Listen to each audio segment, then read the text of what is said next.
We are really excited you guys are here. Hopefully more than just the Chick-fil-A, but in all of the facets that tonight is going to be about. He said it right. We're going to cover a lot of different stuff, and that is because, as you guys all know, like, you are invested in, you serve in, you lead in Mercy Kids. It takes a lot of different details to show up and love kids well, right? It's a very simple desire, and yet if we're going to honor families well, we want to make sure that we protect the kids well. If we're going to honor families well, we want to make sure that we show up well, we keep them safe, we take care of them, we earn trust.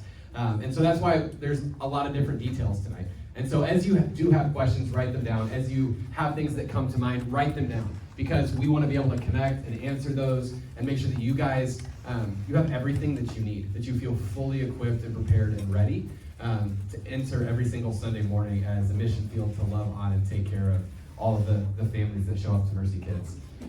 What's really cool is we were looking at some of the numbers that we have been hitting and kind of what our attendance has looked like. You guys, when you show up and serve, a lot of you are in the same rooms when you serve, right? Each and every single time. So you don't get the whole scope of what it looks like, of who is here and what that has been. But if you look back at the fall, so this is the same school year, okay? We're like August, September, and the average attendance was hovering right around 130 kids. 130 kids. That's still a lot of children showing up. They're here to learn, they're here to laugh, they're here a lot of times in the midst of struggles, right, which we experience. 130 different kids. And if you fast forward to right now, over the last couple months, we've been at 165 kids, which is 35 more kids, but if you put it in percentage, it feels even crazier. That's 26% more than we had at the beginning of this school year. 26%. That's incredible. That's two-sided, right? One side is, that's amazing, that's so cool, that's 26% more than we get to love on. The other side is, that's 26% more that we are responsible to take care of, to love well, to shepherd well, to disciple well. There's a lot that goes into knowing we have that many more kids. And thankfully, we've also grown as a Mercy Kids team. So since just January, we've had 26 new team members join the team, right? On board, be a part of what's happening, commit to stepping in and serving in one of our rooms, which is incredible. I would love to see, just a show of hands, if you have started serving in Mercy Kids since January 2025. Will you raise your hand? We'd just love to see where you're at. Yeah, give them a round of applause. That's a lot of hands. Thank you. That's amazing, right? That we've had that many new people step up and join what we get to do, and the mission that we get to be a part of as Mercy Kids. And just to share one brief story, some of you guys may have seen this, may be aware of this, but baptisms are one of the things that I love most about investing in the lives of both students and kids. And we had a friend named Briar who was excited to get baptized one week, and then he showed up ready for his baptism, and we weren't ready for his baptism. The water tank wasn't filling up, and so we couldn't baptize him, which meant he had to wait a week. And in the process of him waiting a week, he was so excited, he was telling everybody he knew, hey, I'm gonna get baptized. Hey, I'm gonna get baptized. And there was someone else who heard that and heard what he was saying, who goes to a church down south of Indianapolis. And so it was not even here, but he ends up asking questions and then being baptized himself at another church because Briar is so excited about baptism and what that means in his life. All of those conversations, they stem from you guys. The way that you show up, the way that you love kids, the way that you engage with kids. Not just the ones who have baptism conversations, but someone who high-fived a kid for the first time, right, when they felt lonely. Someone who engaged and held a baby who was crying so that from the earliest age, they understand church is a safe place. All of us are a part of those. And there are even more conversations happening in what has been our room 5, our K and first graders, because they're all starting to understand, oh, whoa, okay, baptism is what you do when you love Jesus. That's something he asked us to do. So what does that mean? How do I do that? And it's so fun to be able to see those conversations happening. And when you have well over 150, 160 kids, we don't have enough staff to do that. You guys show up and you love kids, and you're present with kids, and you engage with kids, and you guys make those things possible.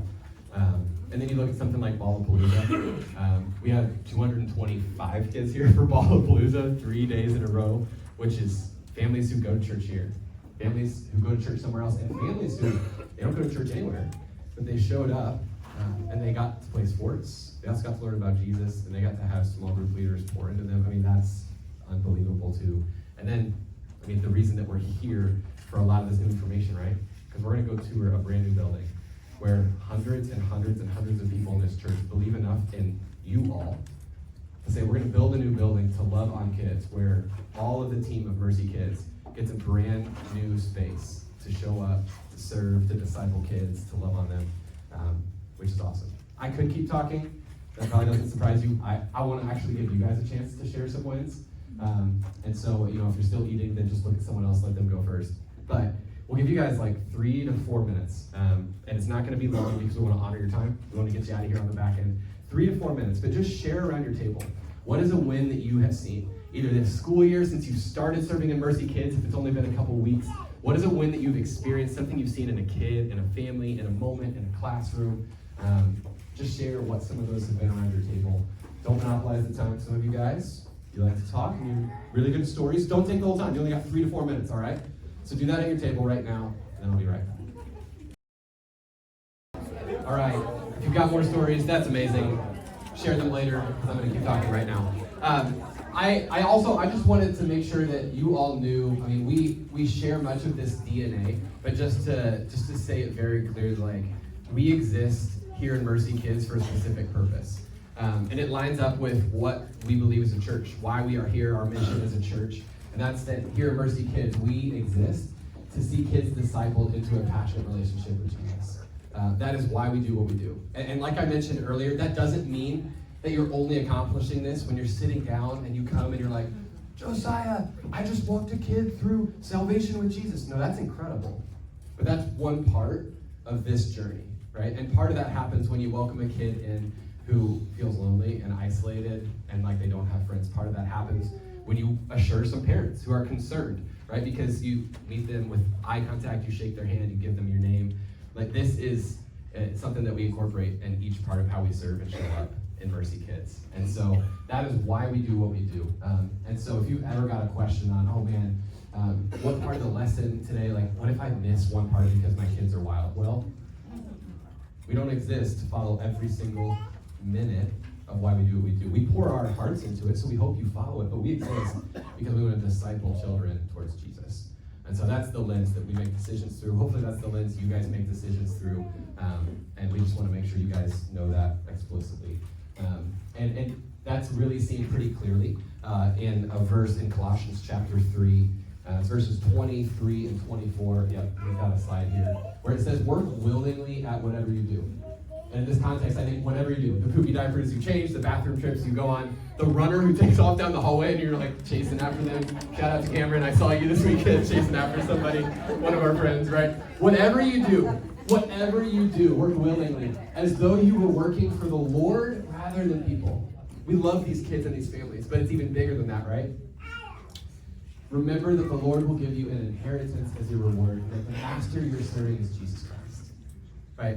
We're loving on kids, but we're doing this for Jesus. And he sees you, he knows what you're doing, and we just need to make sure that you hear from us right now, because we probably don't do it enough. You guys are incredible.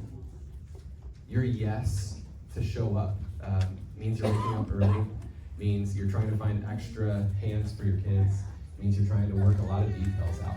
And we appreciate you, and we see you in that. We're going to show you a quick video of some other friends who they just wanted to share some of their appreciation. Some of you may have seen this, but just a quick reminder of some of the ways that what you guys do makes an impact. And then after this is finished, we are going to hear some safety and security updates, some things that will correlate to the new building. So Jeff will come up after we finish this video.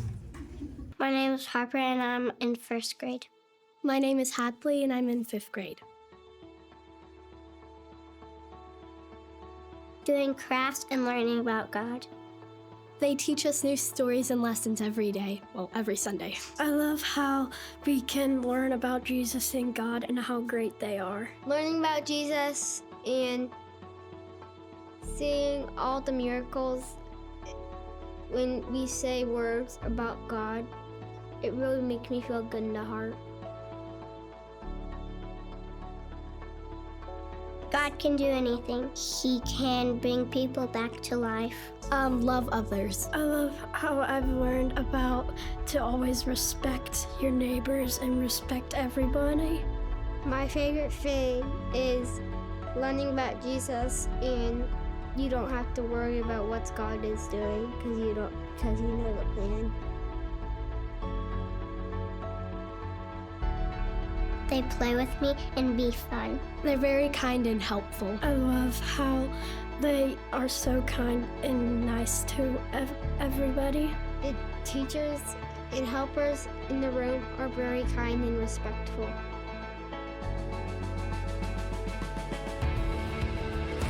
Thank you for teaching me about God. Thank you, and we appreciate you. Thank you for spending your Sunday with Mercy Kids. If I could say something, it would be thank you for coming here and helping us learn about God.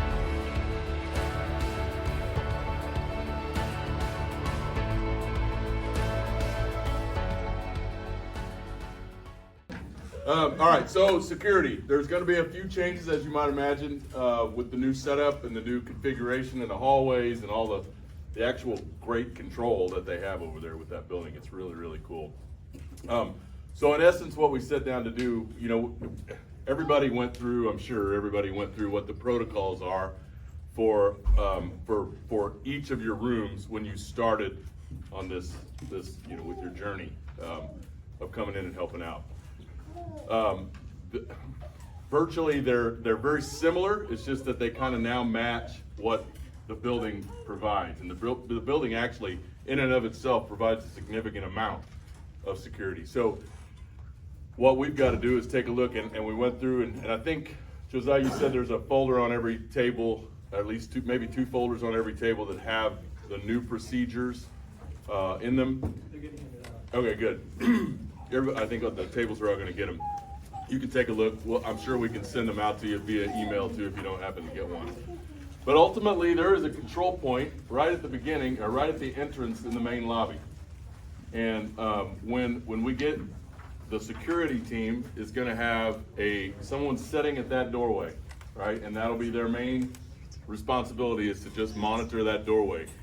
One of the things that's going to be a little bit different now, you know, going forward than it was when we, you know, kind of how it's grown a little bit, is we've kind of been relaxed on who gets to go and enter the hallways. You know, if we're like, oh, I'm with them, we kind of let that happen, just because it's kind of a difficult, it's a difficult thing to police, so to speak. You know, you see people walking and you just don't stop them like maybe you should, or maybe we said we would. This is going to make it a lot easier for us to do that, because it is literally nobody is going to be able to get into that classroom hallway area unless they've got a sticker. And that sticker, or I'm assuming it's the sticker, that sticker or that identification is going to be their key in. They're the only ones that are going to be able to get in there, pick up their children, and then exit. The other thing that we're going to have is we will have a hall monitor, someone in the hallway who's just going to walk around and do nothing but make sure that the halls are kind of clear. You know, make sure that people are coming in, they're dropping off their kids, and then they're exiting. When it comes time for them to come back, they'll come back, pick up their kids, and then they exit. So there's not going to be a lot of you know, congregation, so to speak, inside the hallway area. They can do that out front if they want to, but inside the kids' classrooms and the kids' hallway area, there won't be any of that going on. So if you happen to see that and you have a concern about that, there'll be someone in the hallway on our security team you can come to and say, hey, you know, you don't necessarily need to address it. If you feel comfortable doing that, that's your choice. But if you'd rather have someone for security do it, by all means, we can make that happen. We will have in Mercy Kids, we'll have two. One at the hall, that entrance, and then one room in the halls, and then we'll have two in the service in the lobby, and then there'll be a team lead there, you know, on the just in case scenarios that need to happen. In each one of your rooms, there'll be a map like this. So that map is going to show, and Mark Frost put these maps together. He did a good job there. That map is going to show you exactly what your exit route is in the event that's necessary. So I've called them the east and the west hallways, which I guess, you know, there's only two of them. I guess that makes sense, right? So when you read it in your directions in your protocols, you're going to see that I refer to them as the east and the west hallways. That's the easiest way to think about it. The the rooms will empty into one of those main hallways. All the rooms empty into one of those main hallways that are inside the classroom area. And then they will exit out the south end of the building, and then they'll take the sidewalk. There's a nice sidewalk that'll take them all the way over, and the protocols then will be exactly the same as they've always been. The children will meet behind the barn. The reason that we said that and that we wanted to stick with that is because it's kind of out of sight, out of mind. If kids back there can't necessarily see everything that's going on, the curiosity level drops. So that was the reason that we're going to stay with that protocol. If you go through this and you see something that just doesn't make sense, or maybe it needs to be rewritten in some sort of a way, you know, this is a very dynamic document, so we can make this thing, we can change it or tweak it if it needs to. If you see something that really needs to be changed because of an experience or whatever, we can talk about that as well. But if there's anything in there that you feel like you read it, I mean, it's written in, you know, the way I would understand it, so that doesn't necessarily mean everybody would. But take a look at it. If you have some suggestions, don't hesitate. Let me know. You can let me know through the church app. I'm in there, so don't hesitate to throw it out there. What am I forgetting? Well, it says it on there, but if there's a tornado, where do we go? Tornado is the main auditorium. We asked the question, where's the strongest spot in the building? And of course, the main auditorium inside Mercy Kids. The kids auditorium. Yeah, the main auditorium in the new Mercy Kids area is the strongest spot. That'll be the spot where all of the rooms meet in. And same as it's always been, in the event we have some sort of an emergency going on, that is not the time for parents to come and pick up their kids. All of you are parents, or most of you are parents, or many of you are parents. You know that's well, the first thing you're going to want to do is go pick up your kids. we have to make sure that we stick to that, all right? Because it's really important for the safety of the kids that we maintain control and know where everybody's at until whatever it is that's going on is settled. That'll be really important for us. So I don't think I have anything else. I think we're all good. Anybody have any questions? Quick, off the top of your head? Are we going to double up on the AEDs, or is there still just the one up there? You know, that's a great question. I don't know. I think we just have the one. I don't think we have any plans for any more. I haven't heard anything. Right now, I think the one. Yeah. We talked to Lionheart too, and their policy, Indiana state policy, I don't think, if you were in that meeting correctly, they don't have to have that in the building. It's not a requirement. Right. So having what we have here in the building still goes above and beyond That's right. state requirements for what they have for license. That is correct. Anybody else? Are we still gonna use the walkies? So we had a discussion about the walkies this weekend, and yes, I think we got to figure out who's belong to who, because the Mercy Kids and the Mercy Security, the Kids Security, they need to be kept separate so that we, you know, we'll do that. Well, yes. How about that? Yes. Different buildings. Yeah. Right. All right. Anything else? Okay. Thank you, Joe. Thanks, Jeff. All right, just a couple quick things along a similar vein. I don't have any slides for this. This is just informational for you if you would like it. CPR training, once Lionheart starts hiring their teaching staff, that is something that we are going to try to make available to you as volunteers if you would like. We're not requiring it across the board. If we are, we might have a conversation with you. But that will just be an open opportunity if you would like. The next one, volunteer check-ins. You as volunteers, right now, the process that you've been familiar with is coming to the room, having your name tag hanging up in the room. With this being a secure wing, that's going to change slightly. Instead, Carolyn and her team, when we take the tour, you will see where their check-in table is. As you come, you will just stop there, say your name, tell them who you are. They'll have all of the name tags pulled for who's serving that day. Hand it to you. That will be your ticket to get into the secure wing of the new building. So slightly different than what you've been used to. And then the last one I want to point out is outside food or drink for the safety of all children, especially those with allergies. We're going to ask that no food or drinks from outside be brought back into there. That's what we're saying to all families. What that means for you as a volunteer. If you have a coffee or something, there will be a spot in the room for you to set on a counter. I'm not gonna say you cannot, however, but for room expectations and classroom management and kids wanting to get drinks during lessons and all those kinds of things, kids coming back, we're not gonna come back with hot chocolate, we're not gonna come back with, a snack bag or anything like that. So we're gonna try to maintain that at the secure check-in. Yes. Even Correct, the primo yeah. kids. Even primo babies, if babies are teething or something, they got a little snack, that is okay. Thank you. All right, next, the volunteer handbook. There's a lot in there, so I'm only gonna hit on 2 things specifically that are slightly updated. Caleb, could you hit the next slide for me? The first is the volunteer roles. A lot of us have had one-on-one conversations since January, so this might not be new to you. But I want to make sure we cover this with the whole team, just so we're all on the same page.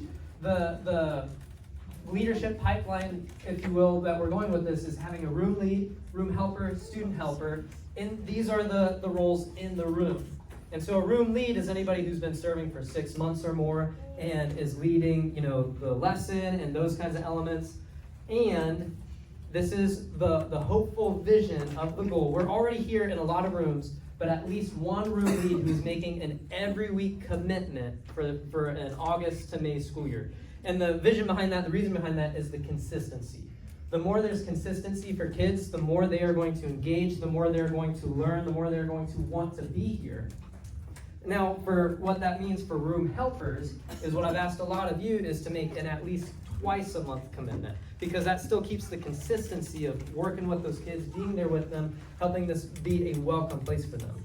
And then the student helper functions super similar to the room helper. It is just anybody who's under 18, with the special note that if they're in 8th grade or below, they can only serve with kindergarten and below, and has to have an adult with them, just as they're processing and learning and growing as volunteers. And then over here, the check-in team. If you're with Carolyn, you know who you are. That is a team of volunteers. And then we've also added a sub-role. And so this is somebody who may not be like, hey, I can't make a twice a month commitment. I can't quite be there as consistent as you need me to. However, I want to be there to help for Christmas and Easter and things like that. Or if you're just in a really tight spot and you need somebody, that's what this team is for. And so if you want to read more about that, in the handbook, you can scan that QR code and read more in-depth descriptions on that. All right, the next slide, Caleb, I'm gonna hit this one really quick. This is brand new.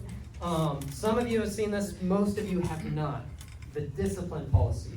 And so I'll read this for you. At Mercy Kids, our goal is not to have kids who behave a certain way, but who grow in a relationship with Christ. That's why we're here. That's why we're doing this. So discipline isn't about punishments, rules, and negativity. It's about guidance, correction, diligence, and teaching. And we have Hebrews 12, 10 through 11 to go with that. God disciplines us for our good in order that we may share in his holiness. No discipline seems pleasant at the time, but painful. Later on, however, it produces a harvest of righteousness and peace for those who have been trained by it. And so that's the vision for what the rest of this entails. So you have your room expectations. Make sure you're reading those. Make sure you're going over that at the beginning of lessons, because it gives you something to point back to that we're all on the same page with. If we don't have something that we can point back to together as a team, it makes it hard to enact this the way we need it to. Go ahead and go to the next one, Caleb. So our steps of discipline that we're all going to try to do together, and we're going to grow in this together because this is brand new. If a kid's acting out, doing whatever, I don't know, there's a lot of things the kids could be doing. The first step is simply redirect. So get on their level, look them in the eye, and give them just a verbal warning. Say, hey, we at Mercy Kids, we raise our hand before we speak. At Mercy Kids, we do this thing. Tell them what it is and offer them to do it again. When they get a retry, a redo, it helps their brain build those pathways to be able to do it the correct way. And so that's the first step. Second, if they keep going, if they're still not doing well, then you can remove them. So if the child does not follow directions after redirection, remove them from the activity. Not out of the room, not away, way out there, but just in the room in a separate space so that way they can calm down and prepare to rejoin the group. This is a step to help them come back not give them a different option or opportunity to disengage for the rest of the hour. It helps them re-engage. Third, refer. If it's still not going well, that's when you contact me or Caleb or Carolyn or any Mercy Road staff walking through. Refer them to one of our staff members, and we'll contact the parent. We'll have those hard conversations if you're not feeling ready for it, and then we reset. We've gone through those things. The next week, if they come back, we're starting on step 1 again. You don't hold anything against them. You're not holding a grudge with them or anything. We're mentally resetting and re-inviting them the same way we did the first time. And then the last part of this, which is not in your handbook, but I wanted to point it out to you, is if we get to that step of referral 3 times or more within a 6-month span, then that's cueing us that we need to do a little bit of extra work with this kid probably. And so we built this action plan policy, which is simply we as a staff, you're not responsible for this. We as a staff will keep track and say, hey, this kid has been referred to us 3 different times. So now we need to reach out to the parent and just build an action plan for this kid. And the goal for this is not to help make them feel ostracized or called out or anything, but it's to help them actually engage in the classroom in appropriate ways that's going to help them learn and be part of the community here. And so we'll build this dependent on their age and development, how often they attend, what type of behavior is happening. And we'll hold this for at least 6 months and continue to have conversation with the parents. So that way it's not just like hey, we're doing this and we didn't tell you about it, but we're continuing to grow and communicate with the parents. So that is brand new. If you have more questions about that, I would love to talk to you about it later, because we're learning and growing in this together. Okay, it's been a lot of information. We got just a little bit more until we go to the new building. You guys feeling all right? Okay, I got just a couple more things for you, and then we get to finally see the new space. And the next thing here is Slack. A lot of you have already joined us. I just want to keep pushing this because this is going to be super, super important moving forward, especially in the new space for how we communicate to you. This app is super clear, super easy to have quick communication, and not just you to me, but even you to a group. We have like 120 volunteers on this team. And so for us to be able to have a community and conversation and communication together well, I think that this app will help.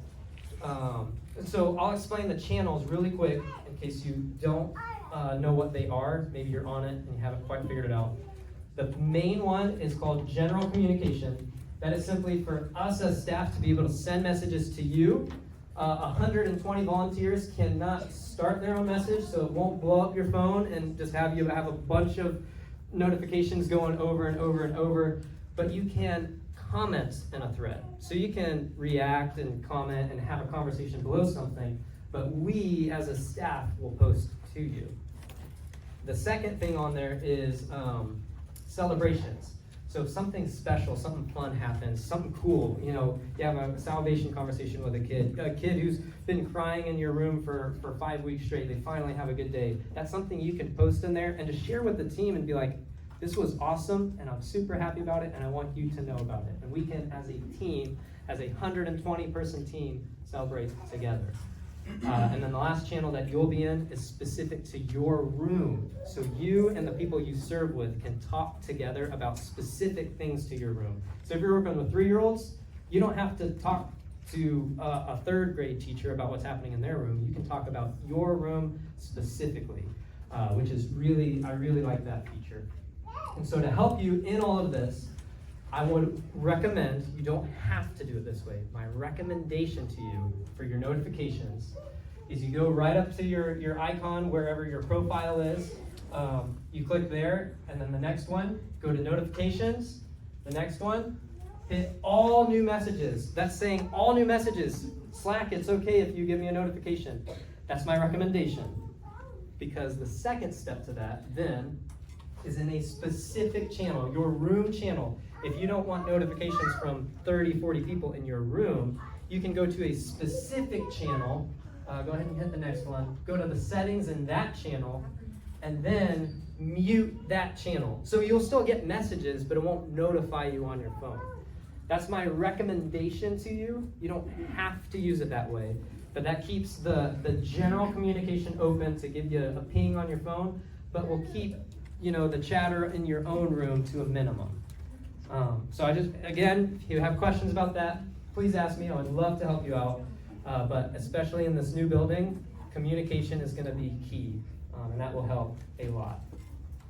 Okay, this is our final thing, and then we finally get to see the new space.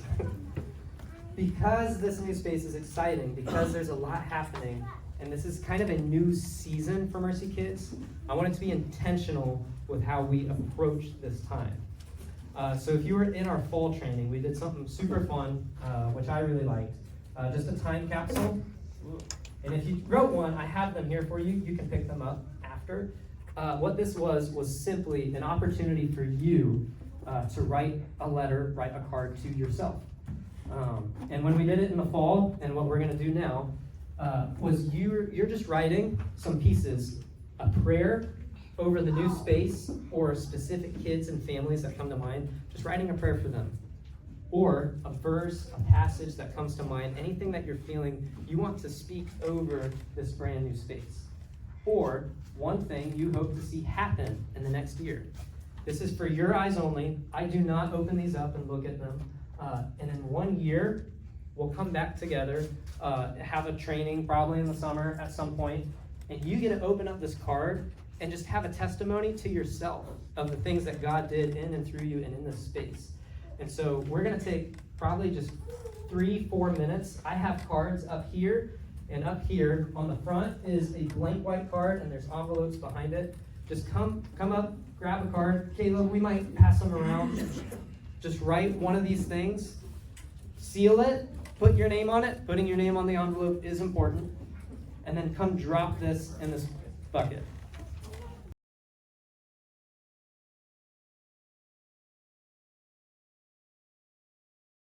Okay, now the next slide.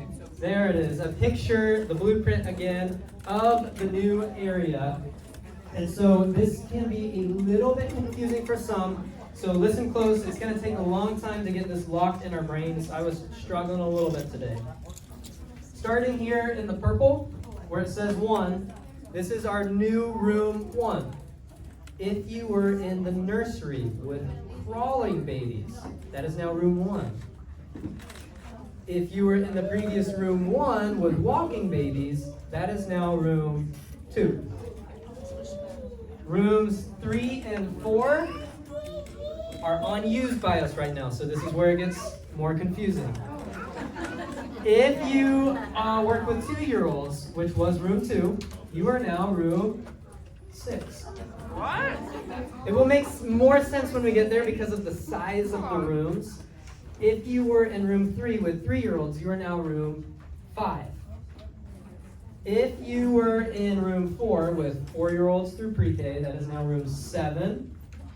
Okay, another little whirlwind here. If you were with 4th and 5th grade, you're now room 8. If you were with 2nd and 3rd grade, room 9. And if you were with kindergarten and 1st grade, what was room 5, now room 10. I know it's confusing, it feels a little wonky. I promise when we walk into the spaces and you see the space, it will make so much more sense. So, as we prepare to walk there, we're going to break into,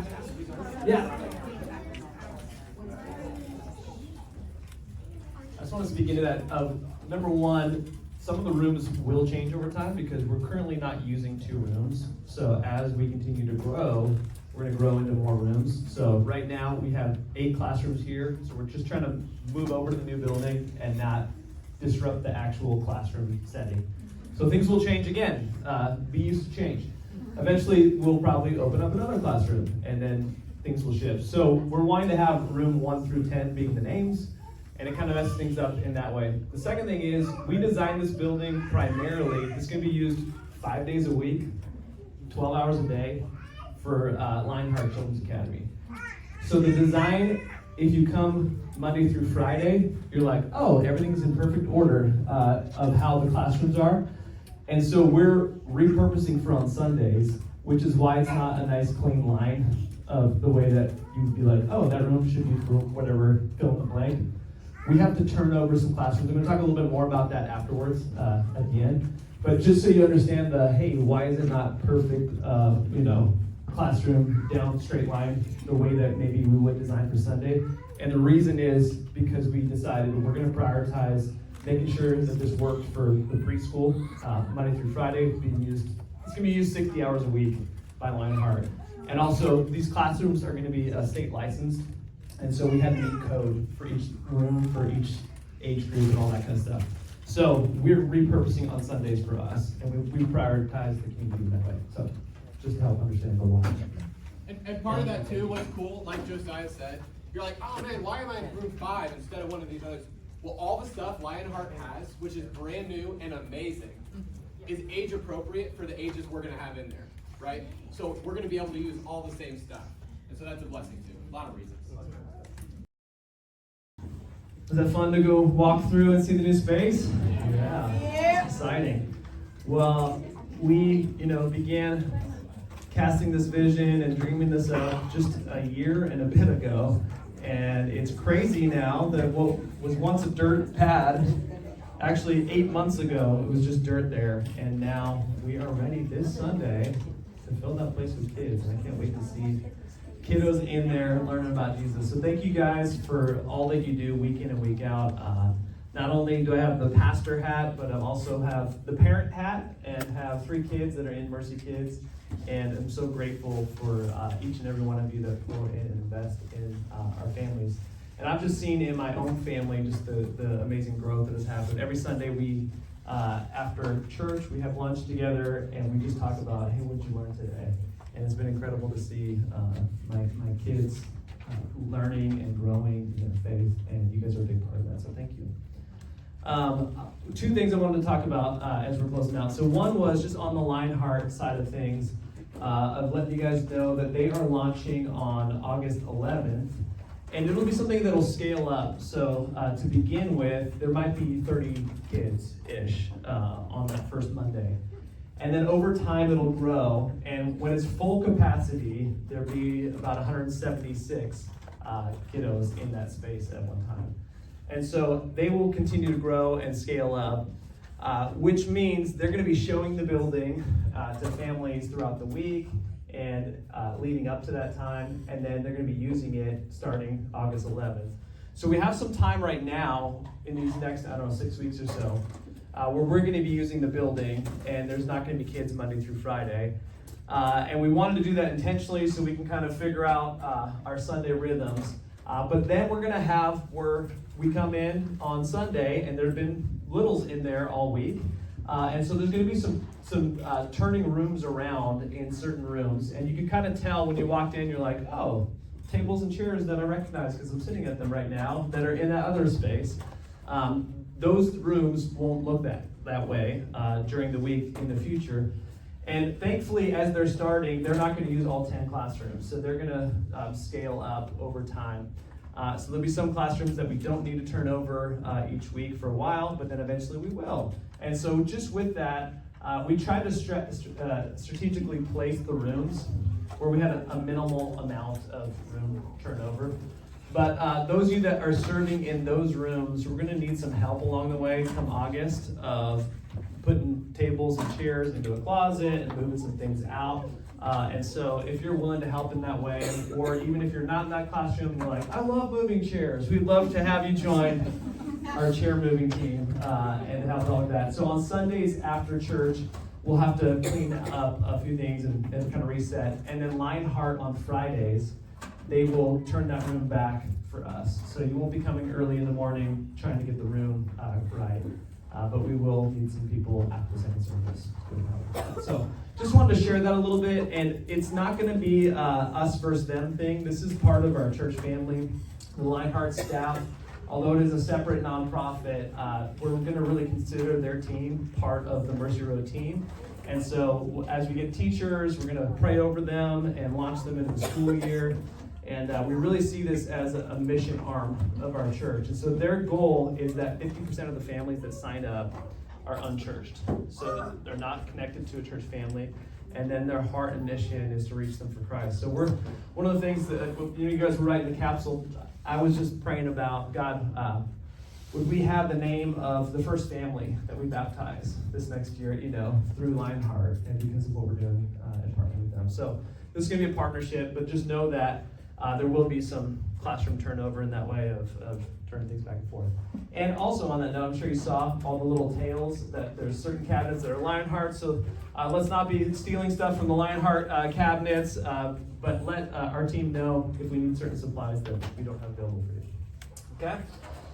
One last thing on that as well. Going in this next Sunday, we probably didn't plan everything perfectly.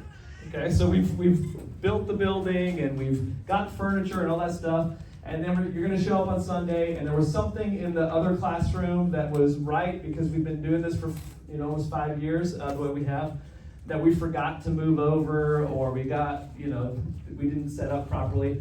So just have some grace with us over these next few weeks, and then please communicate with these leaders of, hey, such and such, we missed that or whatnot. So just high communication these coming weeks, because we know we're not going to get it perfect. And as you guys are using the space, we'll learn. So this is going to be a learning experience for these next few weeks.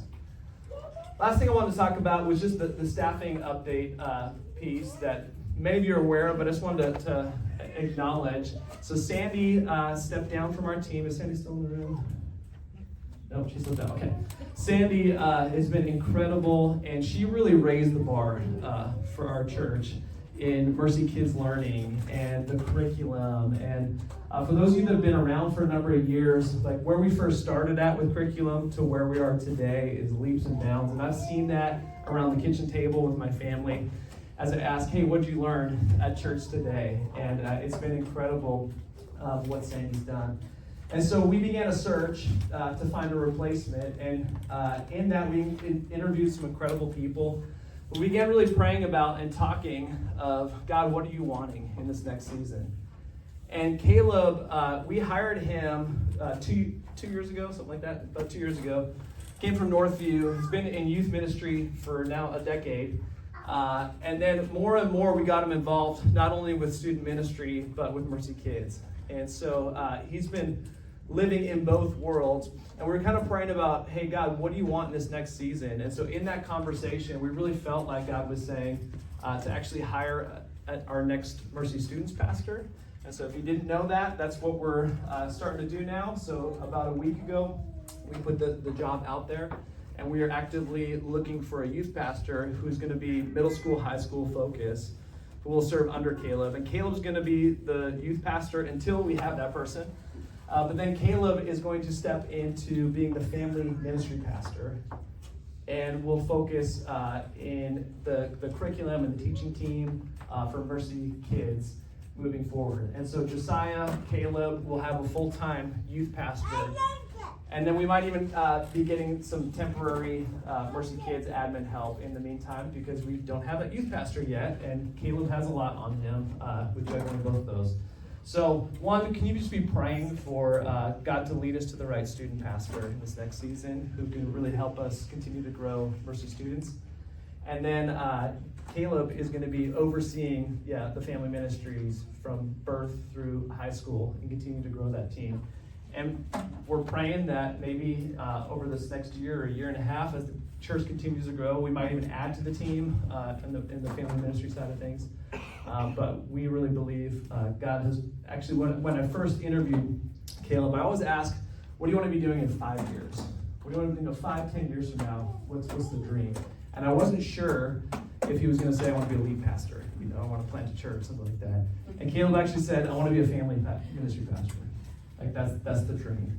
And so the plan was over a 5-year period to get him into that place, and God's kind of sped that up. And so he's overseeing this department, and we're looking for a Mercy Students pastor. But I wanted to share that with you all and let you know we're super excited to have Caleb's leadership to continue to pour into Mercy Kids for years to come. I think that's all the update I had. Caleb, you want to close up? Yeah, in that, as you guys have questions too, feel free to ask. We've shared with, intentionally open a space for Mercy students, parents to come and connect, and all of those pieces. I mean, we just love this church. We love our families. And so our heart is to continue to be able to show up for them in all of the ways that we possibly can. So in that window, like Sandy's responsibilities, like a lot of those things I am taking on. They're not just being set to the side. So know that. And then as we search for a youth pastor, nothing changes in students. I'm still present and just as involved as I have been. But if you have more questions, any of us would love to connect on that. Yeah, I'm just going to pray for us. And then after that, you guys are free to go. We called you 15 minutes over, so this is all we got. Lord, thank you for giving us an opportunity to come together and just to honestly be able to look at the ways that you have moved. It's really cool to say that yes, you have helped raise funds through all of this community to build a building, but really that's just a tiny piece because of the reason that we do it. The fact that we get the chance to connect with hundreds of families during the week through Lionheart, the chance that we as a team get the chance to connect with even more kids as we get the opportunity to disciple and show up and lead and connect with children who are coming into this church all over the place. Some for the first time, some scared, some timid, some joyful and excited because they have experienced deep love through these volunteers. And so I just ask that you would continue to do incredible things. Would you blow our minds that when we come back and read these time capsule cards, God, you did even more than we thought we could dream of and what you would accomplish through each of these people. God, each of them are their shepherds of the few that you have given them to lead each morning. And so help us to steward that well. God, help us to be able to dream big dreams and to see them come true for your kingdom and for your glory and for your name as we help to transform lives. We just get to be a part of your story. God, we love this place. We love this community. We love your church. We just ask that you would help us to be able to be a part of it well. We pray all these things in the name of Jesus. Amen. Hey, God, we pray for the Pacers tonight. They look like they need it after last night. Go Surgeons.